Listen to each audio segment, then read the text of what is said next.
everybody. It's Allison Williams here, your law firm mentor. Law Firm Mentor is a business coaching service for solo and small law firm attorneys. We help you grow your revenues, crush chaos in business, and make more money.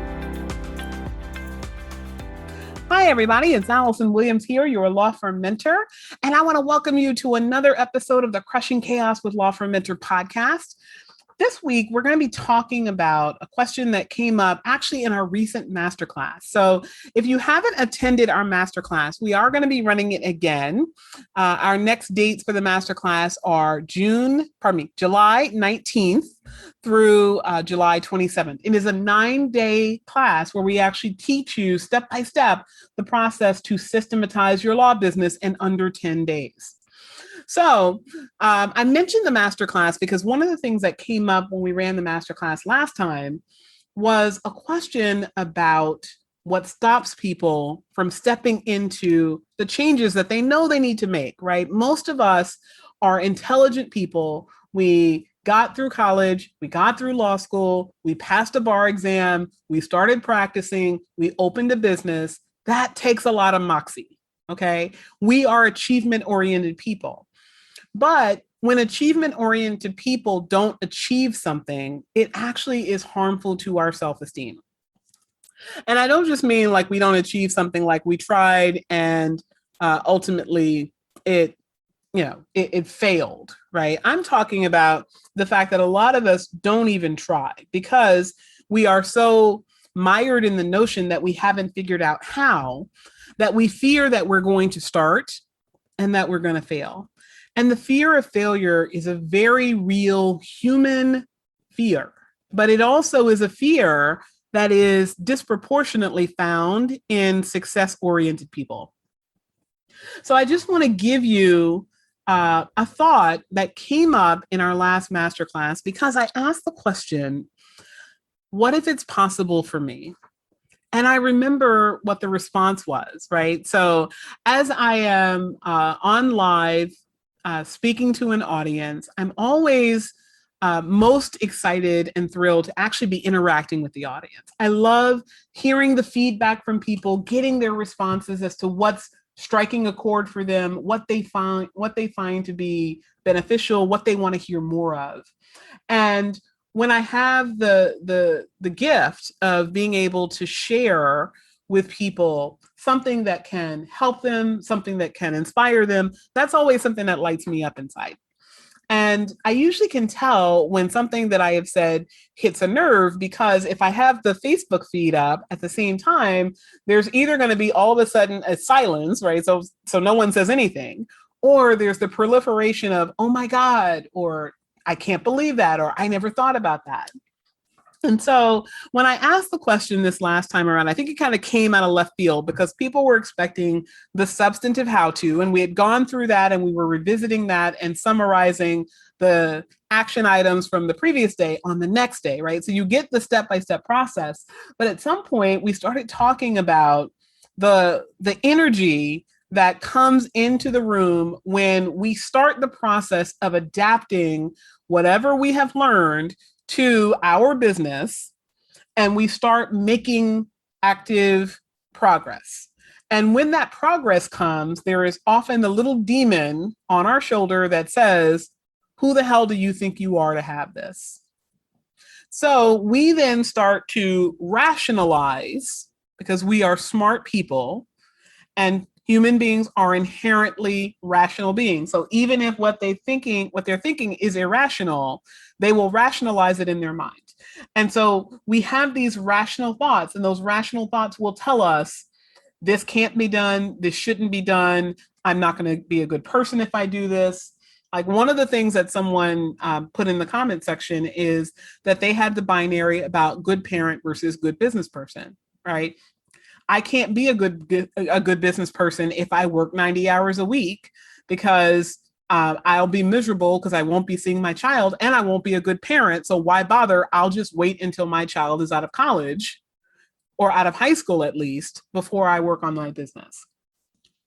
And that story that this person, like so many other people, had told herself was very much driven by the thoughts outside of herself that asked her, can I, right? Because usually when we ask ourselves, can I do something?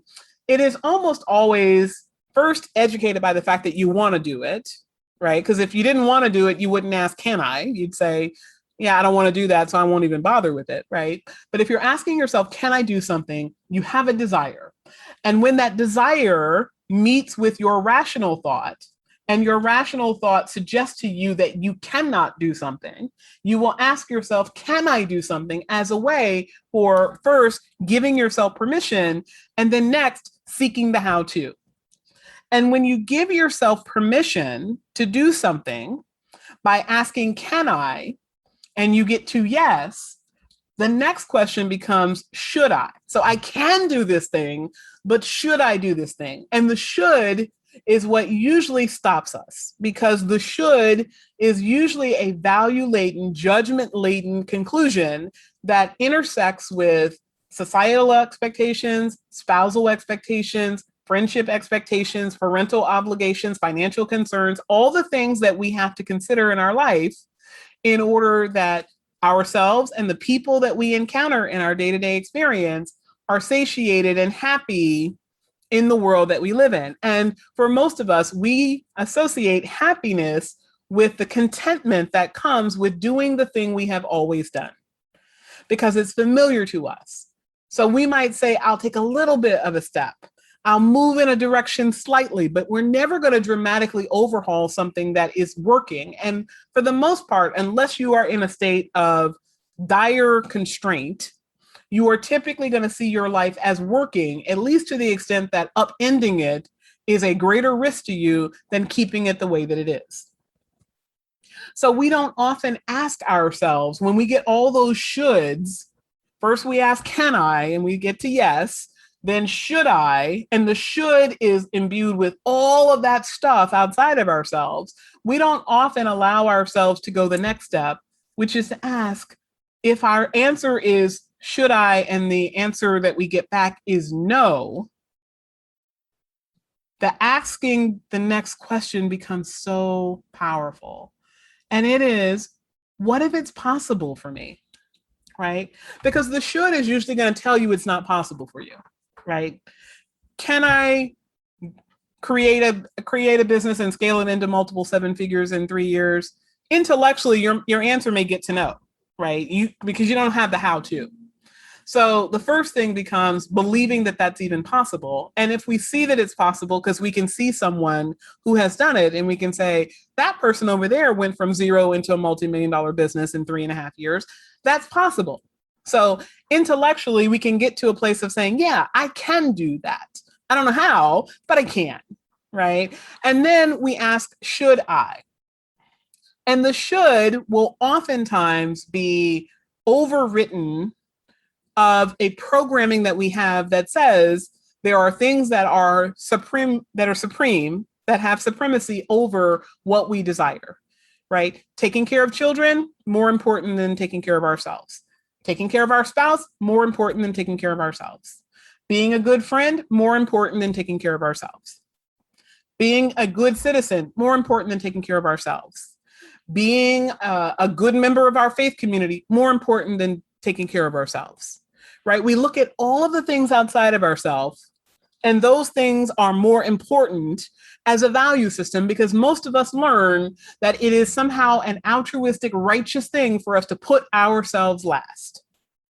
So when we put ourselves last, we feel that we are doing the morally righteous thing. And then all of the shoulds intersect with that programming to support the idea that we should not, i.e., should I? The answer is no. We should not do something that is taking care of ourselves. Because when we think about our business, even though intellectually we understand when we make more money, that benefits our spouse. When we make more money, that benefits our kids. Depending on our life, it may benefit our parents. It may benefit our faith community. It may benefit our society. It may benefit our friends. However we choose to share the resources we create, the resources have the opportunity to benefit other people if they are there. And we see that, and intellectually we know if I make more of myself, other people benefit as well. But we know that the first person that benefits is ourself. And a lot of us learn the story somewhere along the way that it's selfish to benefit yourself. So you say, if the way that I can be successful is to benefit myself, even if it has a benefit to other people, I can't possibly go pursue something that is principally about other people. It has to be principally about other people. It can't be about myself, because if it's about myself, that means I'm selfish, right? If it's about myself, that means I am ultimately not a good person. And most of us don't intellectually think that through. On the surface level, we use a whole bunch of other stories that are kind of playing underneath the surface in order to get to that place where we say, yeah, I don't think I want to do that.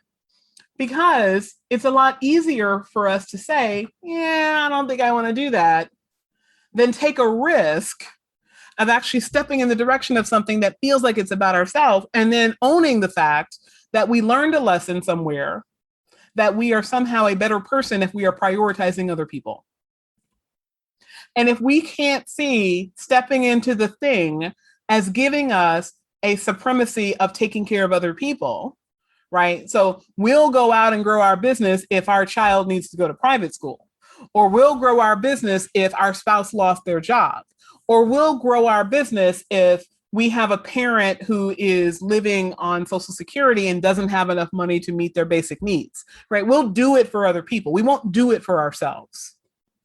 And those of us that are willing to do it for ourselves, even then run into a barrier that says myself is better emboldened by something else other than making the most of myself through business, making the most money, making the most time for myself, right? I don't want to be unnecessary to my business. Why would I ever do that? I'd be without value in the world unless I was necessary.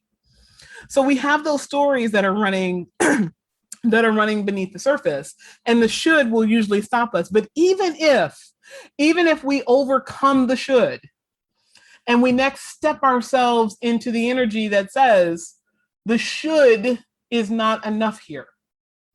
The should is not enough of a barrier. I believe I will be better off. My family will be better off. My kids, my friends, my lover will be better off if I am my best self through creating the most of myself through this business. I believe that. So the should is not going to stop me. But there is something that will stop us, in the belief that it's possible for everyone else, but not for us, right? Can I create a business and scale it from zero into a multi-million-dollar business in 3 years? Okay, I can be sold on that. Should I create a business and take it from nothing into millions of dollars? Should I? Well, that's really about me and I'm less important than other people, but really the other people benefit. So yeah, I should do that. But then the last question becomes one that we really don't give ourselves the opportunity to seriously contemplate. And we say, I should do it because it'll benefit others. And yeah, I'll benefit too. But what if it's not possible? Right? What if it won't work for my practice area, my gender, my marital status, my single status, my parent status, my lacking child status, my neighborhood, my weight, my race, my age? What if me as an individual, what if I'm not good enough? What if I get overwhelmed by a lot of activity? What if I'm suffering from a health ailment? What if I have too many church obligations? What if I am not able to keep it all organized? What if I'm a hot mess and haven't paid my taxes for a few years? What if I don't have enough people on my team? What if I have too many people on my team? What if I have too big a payroll? What if I don't have any payroll yet? I have no one to help me.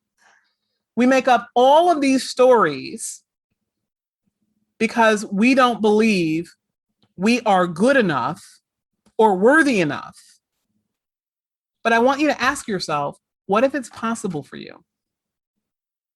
What if, despite all of the shortcomings that you perceive about yourself, other people who have the same stuff that you have, who feel bad about themselves, who aren't the best lawyer in their jurisdiction, who don't know how to make money, who don't know how to manage money, who don't pay their bills on time, who don't know how to hire people, who don't add people that will stay loyal, who don't know how to get things done, who don't know how to sell, who don't know how to market, who don't know how to hire marketing companies, who haven't figured out how to create systems that actually run, who don't know how to enforce their own systems, who don't know how to pursue business as a business. They pursue it as a practice because that's what they were taught from people that they worked for after they got out of a law school that taught them how to be skeptical and distrusting of anything that makes money. What if you are just like them? And what if being just like them, you get to a place where you say, what if it's possible for me too? I want you to think about all the things that you had to do to become a lawyer, right? There's a whole lot of stuff that goes into being a lawyer, right? You didn't just wake up one day and say, I think I will go be a lawyer today, right? There was a lot of thought and a lot of planning that went into that. You had to get through college. Then you had to take the LSATs. Whether you are good or not at test taking, you had to overcome that hurdle in order to make barrier, to remove the barrier to entry to even apply to get into a law school. And then once you got into law school, you had to come into a highly competitive environment where there were only going to be so many A's, so many B's, and so many C's given out. And you had to fall within a bell curve and be graded relative to other people. And oftentimes that is the first time any of us have that experience where we are judged, not based on the quality and merit of what we had to say, but relative to other people. Because we know in an adversarial system, it is often not who's best, but who is better in the eyes of the judge that wins the day. I don't have to be best. I just have to be better than him or her. So you go through that process, you get into that school, you go through that educational process, you go through the hurdles of that first year and trying to absorb all those outlines and all that information that's thrown at you in a different way of thinking and a different way of processing, and you get through it. And then you have to now submit to a bar examination. And you have to shove in a whole bunch of law, knowledge, skill, policy, information that you are likely never to use a day in your life. I don't even remember half the shit of the 26 subjects that I had to learn in order to pass the New York State Bar Association. Most of it I wasn't even exposed to in law school. It literally was a 3-month cram or 2-month cram between when I graduated from law school and took the Barbary course to when I actually took the bar examination. And then I took the bar examination, and by some stretch of imagination, I passed it. And I was then able to have someone needle through a history of everything I had done since I graduated from high school, and even to some degree, things I did in high school to evaluate whether or not I was worthy enough to join the profession. And I remember what a demoralizing experience that was to have someone sit across from me. The day I was supposed to be sworn in, that's how they do it in New York, right? You travel to Albany or wherever the location is that you're going to be sworn in, and you go through the character and fitness assessment, and they have your profile of all the things that you've submitted. And I remember this person said to me, oh, well, it seems like you've grown up a bit. You were a bit scattered when you were younger. And I was thinking, I graduated from college in 2.5 years and you're calling me scattered. And it was so hard for me to suppress that statement. And I remember feeling this kind of the eyes going up and down my person, like, oh, you're going to be here. You're going to be one of us. And I remember just being so wounded by the fact that I wasn't being evaluated on things that would actually matter. Like, am I a good person? Am I free of a criminal record? And even though we know in some circumstances having a criminal record has nothing to do with actually committing crime, we're going to put that aside for the moment. Have I done the things on its face that would support the idea that I'm a hardworking, smart person willing to contribute to this profession? It wasn't about that. It was about, let me see what I can pick through to look you up and down and see whether I think you're worthy or not. And she said it with this kind of drawling judgment of, well, looks like you grew up a bit. And there was just this arrogance. And I didn't get to respond to this arrogance because I was only a couple of hours away from either being told, yes, I'm going to swear you in and let you now utilize the hundreds of thousands of dollars that you invested in this education, or maybe not. Maybe I'll send you home and you'll try again, or maybe not. Maybe you'll go work at Walmart. Whatever it was, I just knew that this person held my future in their hands, and I was sitting there being judged. And then I am sworn in. I'm sworn in New York. Later, I was sworn in New Jersey. And I remember the process, and I remember now being eligible for this profession. And I started working, and I became a young associate, and I was there to follow instructions and do the work and think on my own. And I worked for two very different partners, and they had two very different styles. And so every time I would forget that one liked it this way and another liked it another way, I'd have the schizophrenic moment of pissing somebody off.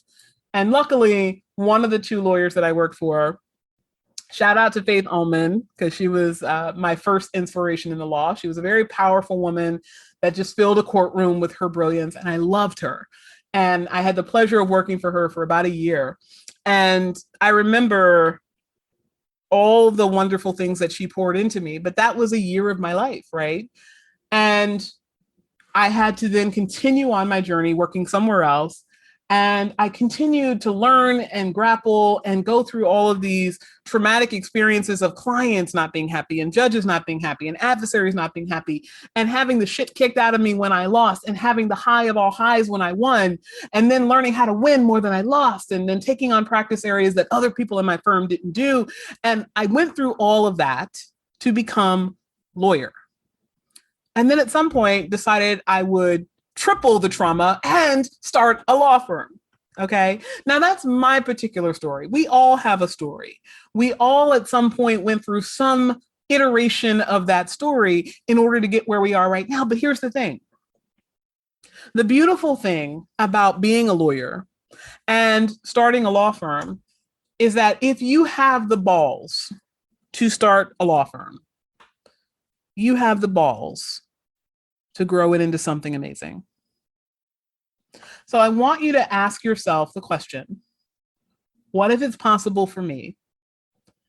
And then I'm going to answer the question for you. Abso-fucking-lutely. All right, everyone. I am Allison Williams, your law firm mentor. And on this episode of the Crushing Chaos with Law Firm Mentor podcast, we have talked about the seminal question, what if it's possible for me? So if you have grappled with that question, I want you to now give yourself permission to answer yes and reach out to us so that we can help you to get yourself to that next level, whatever that level is and however far you want to go. We just want you to adopt a mindset in law and in life that says that no matter what you do, we never stop growing.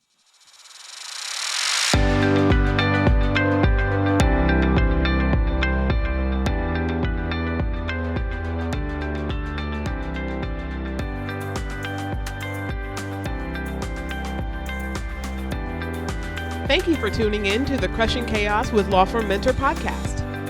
To learn more about today's guest and take advantage of the resources mentioned, check out our show notes. And if you own a solo or small law firm and are looking for guidance, advice, or simply support on your journey to create a law firm that runs without you, join us in the Law Firm Mentor Movement free Facebook group. There, you can access our free trainings on improving collections in law firms, meeting billable hours, and join the movement of thousands of law firm owners across the country who want to crush chaos in their law firms and make more money. I'm Allison Williams, your law firm mentor. Have a great day.